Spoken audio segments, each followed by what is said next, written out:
Hi, hello. I've got a cracker for you guys this week. And this is all things time and rhythm related.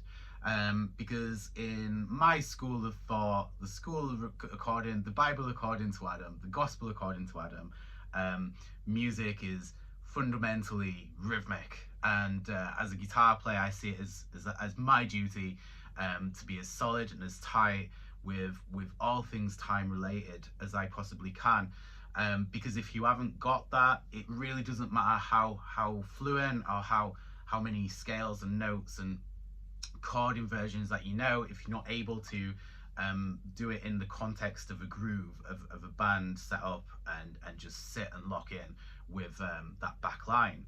So yeah, this exercise is gonna blow your timing and accuracy and consistency out of the water. And I think most impressively, it's going to give you a real firm grasp of the use of and incorporation of syncopation into your playing. So what it is, it's all about being able to sit in that 16th pocket, meaning if you set up your metronome, you've got 1, 2, 3, 4, 1, 2, 3, 4, those are your downbeats. In between every click, you have these extra fragments of time and space inside of them, which we call a subdivide, a subdivision. So it can be 1E and a 2E and a 3E and a 4E and a. So E and a, these extra units and measurements of space and time that belong inside of the click. It's inside of those, so it's the uses of these E and a, these little subdivides, where you start to incorporate and use syncopation. So syncopation is where you play in between the beat, 1E and a, 2E and a. Being able to have the freedom and flexibility to incorporate and invite syncopation into your guitar playing at will is going to open a massive door for you, because that's where this nice use of rhythmic tension can come into your playing. And it can be argued that music is just a series of tension and resolutions that don't always have to be resolved, by the way. That's what makes music interesting and alluring to the listener's ear. So the exercise is going to go like this. We're going to set up both hands accordingly. First of all, the picking hand, I want you to be able to match up, and we'll just stick with the low E string to begin with, but you'll see how the exercise can develop. But on the low E string, I want you to match up your down and up strokes to the subdivision. For example, 1 will be a downstroke, E is an upstroke, and is a downstroke, A is an upstroke. For example, 1E and a 2E and a 3E and a 4E and a down, up, down, up, down, up, down, up. By marrying up your picking stroke, it'll allow you quite a lot of flexibility in terms of where these little syncopational beats are gonna lie, because it may at first feel quite awkward and unusual. So yeah, doing that I feel is quite a vital piece of the puzzle. Then finally, it's the left hand. So the left hand is going to be the gatekeeper in terms of what note we're going to hear and the involvement of the syncopation as the exercise develops. So to begin with, I want you to just reach for the 5th fret of the low E string, which is the A note. I want you to hover over it so you're ghosting it, so you're muting it. And then when we get into the exercise, you're going to push down to allow the note through, which will create the syncopation. And then again release off it to create the percussive element to the exercise. Doing this will really allow you to hear in real time how this exercise is creating syncopation and your general grasp and understanding of how to use it in real life, in a real context.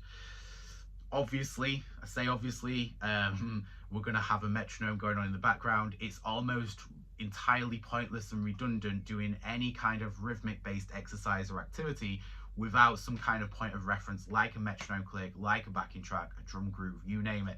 If you don't have that going on, we as humans are prone to inaccuracy, meaning without us maybe consciously being aware of it, we may slow down and speed up. By having that metronome, that really does reinforce rhythmic accountability, so that we're really just locking in to that pocket and that groove, that tempo.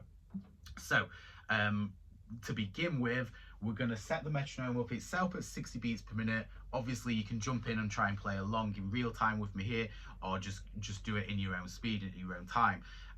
We're going to start by playing the downbeat. So the note we want to let through on the 5th fret of the E string is the numbered part of the beat. So 1 E and 2 E and 3 E and 4 E and so again, notice how my downstroke was allowing me to understand from a picking point of view, that's where the note lied. So that was useful for me to coordinate that. And then my left hand went down, so the note was coming through. It was shining through. I was muting the rest of them, okay? But I was still keeping that 1 E and 2 E and going. And it's a useful thing, just as a side note, just to have that generally in your day-to-day playing, even if you're just playing on downbeats, you know, you're getting your Freddie Green on, okay? Even if you're doing that, it's useful to have 1 E and 2 E and 3 E and 4 E and somewhere in the background, a background app running, allowing you to just know where that is, because that'll allow you the flexibility and freedom to dip in and out whenever you need to. So yes, from there, we're gonna then move where the note is going to come through, and this is where the syncopation will occur, because we're now going to go mute on the 1, but we're going to let the note through on the E, like this.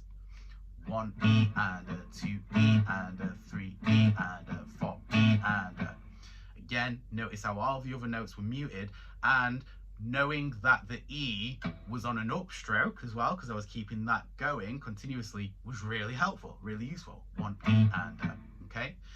Yeah, you may have guessed it, we're going to move to the and next. Everything else muted, but we're going to allow the note on the and. 1 E and 2 E and 3 E and 4 E and when you're doing this as well, especially when we involve the click in a moment, that sort of syncopation is just synonymous with reggae and ska. And then finally, yeah, you got it, it's the ah at the end. So everything else muted, and then we've got the ah. 1 E and 2 E and 3 E and 4 E and again, knowing that that's on an upstroke, super useful. Okay, that's the exercise. There are varying degrees of variation and ways we can develop this, but for now, that's the main premise. We're going to run it a few times now. I'm going to set the metronome up, jump in if you want to jump in, or just press pause and do it at your own speed and, you know, change the metronome tempo accordingly. But certainly this is a great exercise that I would wholeheartedly suggest just forms part of your general practice routine, and will make you a stronger, more consistent rhythm player, and also hopefully develop a better and firmer understanding of that syncopation element here. Okay, so here we go. 2, 3, 4. 1 E and 2 E and 3 E and 4 E and 1 E and 2 E and 3 E and 4. Keep going. 1 E and 2 E and next up, we're going to move to the E. 1 E and 2 E and here we go. Ready, and 1 E and 2 E and 3 E and 4 E and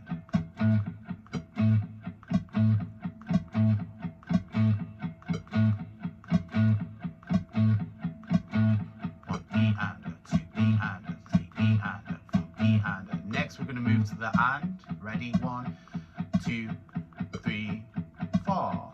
1 E and 2 E and 3 E and 4 E and 1 E and 2 E and 3 E and 4 E and.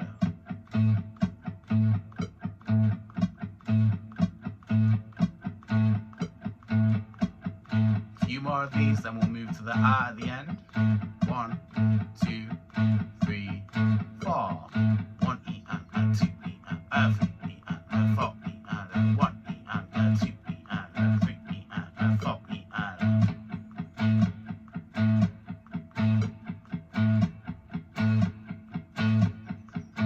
Last one. 1, 2, 3, 4.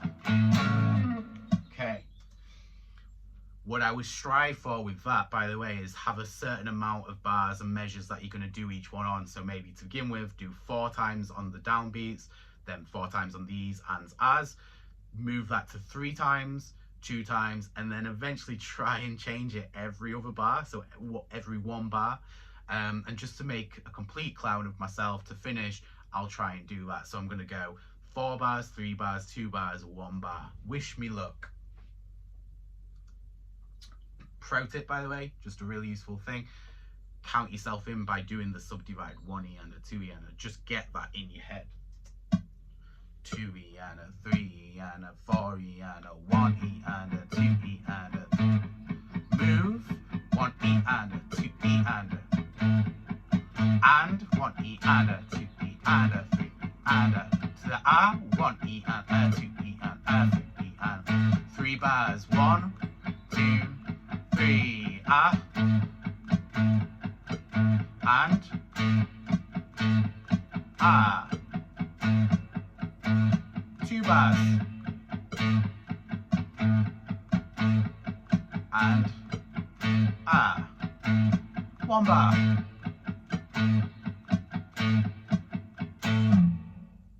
Hey. And a final point here, a final tip, if you have access to some kind of digital audio workstation that I use and operate Pro Tools, that's extra useful for working on time and accuracy, because you could do an exercise like this and record yourself and take a look at where the audio wave is in relation to the grid on the workstation. And yeah, you'd be surprised at how maybe accurate you are, or sometimes how inaccurate you may be too, when you think you've absolutely nailed it. So yeah, just an additional little tool there to absolutely help and improve with overall timing and consistency. So I hope you enjoyed that one. Please stay safe out there, and from Guitar with Adam HQ, I'll catch you on the next one.